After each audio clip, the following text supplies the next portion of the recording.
Hello and welcome to the opening show of our primetime series, What Would You Do? If you see something and you think it's wrong, do you step in or do you step away? What people say and what they do aren't always the same. That's why our hidden cameras are so revealing. In our first scenario, we weren't sure what to expect when our opinionated man behind the counter meets the Muslim woman in a headscarf. Deep in the heart of Texas, at this little roadside bakery, bigotry is being served with the coffee and bacon. Sir, I had a question. No, ma'am. We don't serve Muslims here. I'm sorry? This is America. We're at war with your people. I don't know what you think I am. I'm just trying to get an apple. Well, you're a terrorist is what you are. So... Excuse me? You got to take your business elsewhere. We don't serve your kind here. The other customers at this bakery near Waco seem to hear everything, but they barely look at the Muslim woman, even when the language is tough to take. Get back on the camel and go back wherever you came from. Sir, I'm an American. I was born and raised in this country. No, you're not. Americans don't wear towels on their head. Muslim Americans say these are words they hear all the time in all parts of the country. But here at the bakery, what the customers don't know is that this Muslim woman and the man behind the counter are actors. The bakery is working with us, all part of a primetime hidden camera experiment on prejudice and patriotism. Please take your business elsewhere. Am I asking too much? When no one even tries to help her, she makes a direct appeal. Sir, would you mind ordering me an apple strudel? That's why I'm here. I can give you the money. I have no problem. That's not a problem with the money. Please no, sir. I'm not going to let you order. But when he gives her the cold shoulder, she finally just leaves. You could have helped her out. You could have spoken up. Why not? Me speak up for her? Well, if he would try to do some harm to her or something, then I would have. But why not try to set him straight? I really think that a person that owns his own business should be able to say who they sell to. She's not American. Others seem to agree with our actor as to who's an American and who's not. Is it all based on the way we look? I'm an American citizen. I just would like an apple strudel, please. Well, I'm sorry. Then why don't you dress like an American? You're so American. This is for religious purposes, sir, and I don't think you have any right to say anything. So I'm religious. I don't wear, Halloween costumes around. I mean, am I wrong here, sir? Not me. I run my business the way I want to run. That's right. Don't come in here without shoes and skirt on. This customer is adamant that the man behind the counter is doing the right thing. But the fact is, it's against the law to deny service to someone based on their race or religion. My name is John Quinones, and I'm with ABC News. What did you think of what you heard here? I didn't hear anything racist. He told her he wouldn't serve her. Well, he can say he wouldn't serve you if you come in here barefooted without a shirt on. But she wasn't barefoot or without a shirt on. Well, she wasn't dressed right. What do you mean? If I was running a place, I'd do the same thing. You wouldn't let Muslims shop at your store? I sure wouldn't. We never expected customers to be so candid. How do I know you don't have a bomb in there? Watch what happens this time when, once again, our Muslim woman is denied service. This is not right.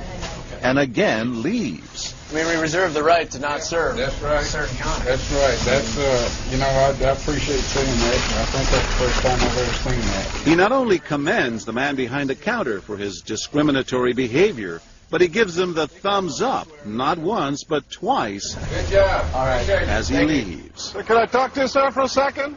But when I approach, Sir, we're with ABC News. there is no thumbs up for me. We staged a little experiment in there to see how people would react to that kind of attitude. You're not an American. I am an American. That man took it a bit farther, telling me I'm not an American. He was threatened. Jack DeVideo is a social psychologist at Yale University. So when we as Americans feel threatened from the outside, we're going to define ourselves in very rigid fashions. Either you're with me, and if you're not really one of me, then you must be somebody else who's against me. The young woman in our experiment is an actor, but for this woman, discrimination is all too real. Nahaya Javed helped us design our experiment. Although born in Chicago, she says she's constantly characterized by fellow Americans as the enemy. They always start off with, you're a terrorist, Osama lover, towel head, camel jockey, on and on.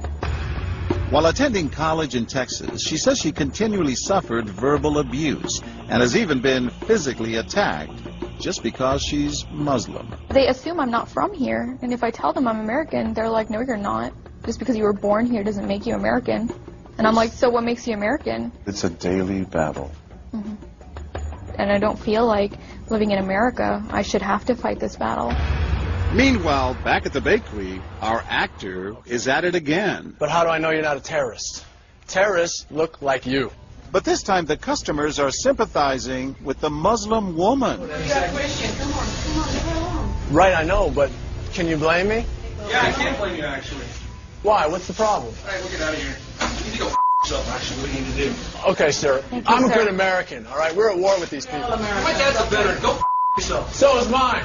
And he's not the only one who walks out in anger. You need to stop segregating against people. It's wrong. Excuse me? She's an American. No, just like you're a bad American. Time and again, people speak out with their pocketbooks. You lost a couple of customers, just so you know. But look what happens when this man threatens to leave. You're not a good American, sir.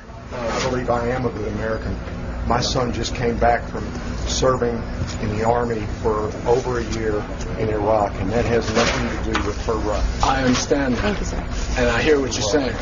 But I can't believe you would be so discriminatory. I'm deeply offended by that. I'm sorry to offend you, sir, but I've got to live with myself. Seething, the man vows to fight back. I will let people know this. I've stopped here every time I come by this place, and I'll never stop here again.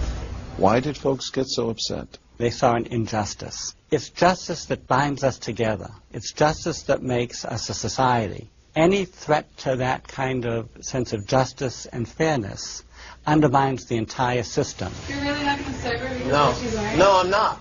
Perhaps that's why more customers are outraged by our actor's hateful behavior than approve of it. You're not dressed like an American. But no one is more persistent than these two young women who can't believe what they're hearing. Take your jihad, take it back out to the parking lot. Excuse me? I mean, I got to protect my customers, okay? You're really offensive and disgusting. Well, I'm sorry. I'm just trying to protect you here. Thank you. You're sick. like that doesn't mean anything. This is a How do you know? culture. These people are trying to kill Americans. Disgusting. It is my culture. So you're ready to serve me, but you're not ready to serve her. You're obviously dressed like an American. Big deal. She's Muslim. And unlike the others, they don't just leave in anger. They stand their ground. So you're going to regulate what people wear? Yes, because I believe Are you the the degree manager? of... No, I'm not the manager. Can I speak to your manager? I'm John Quinones with ABC News. It's only when we catch up with our heroines that they finally let their guards down. I'm with my friend who's, Muslim, and it's, I've just seen how people treat them differently. And it really hurts me. Just watching them stand up for what they believe in touches Professor DeVideo. In a way, they defended America. And I was impressed by that, because they wanted this to be a just society, a just place, a just bakery. I'm John Quinones. And remember this man whose son served in Iraq? He's also moved to tears. Every person deserves to be treated with respect and dignity. No matter how In they're every dressed. situation, no matter how they're dressed. Never have we seen reactions so polarized, from a thumbs up for prejudice to an emphatic thumbs down. Go yourself. Two different Americas, both convinced they're patriotic. At the end of the day, 13 people stood up for the Muslim woman, while 6 sided with the clerk. But the majority of the bystanders, 22, did or said absolutely nothing. That's what's most frightening to Muslims like Nahaya, who was watching our experiment. In fact, so frightening that they often avoid going out by themselves. It's really sad because I'm old enough to be able to do things by myself. I shouldn't need a chaperone all the time. But that one time that I'm alone and something bad might happen, I'd rather be safe than sorry. Hi, I'm Nahaya. It's no wonder this young woman was so moved by the people who came forward to protect a stranger who just happens to be Muslim. Thank you so much for what you did, and I wish more people would do these type of things. And I do too.